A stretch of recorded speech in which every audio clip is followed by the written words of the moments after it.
هل تعلموا إن مساحة جمهورية مصر العربية تقريبًا 1,000,000 كيلومتر مربع، واللي مأهولة واللي م ال المساحة اللي مأهولة بالسكان بس هي 6% منها، يعني 6% من مساحة مصر عايش عليها 120 مليون إنسان مصري، 100 والّا 105 داخل مصر، و15 أو 20 مليون مصري خارج مصر.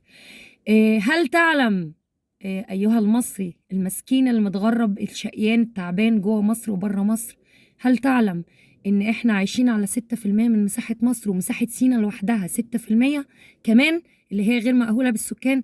هل تعلم إن خسيس الجمهورية أو رئيس الجمهورية سيسي نياهو صبي نتنياهو صرف على تطوير سيناء في خلال حقبته العشرية السوداء 995 مليار جنيه مصري لتطويرها، وبنى مدن محدش ساكنها مننا، وهي منتظرة دلوقتي سكان جدد. سكان جدد، عارفين يعني ايه؟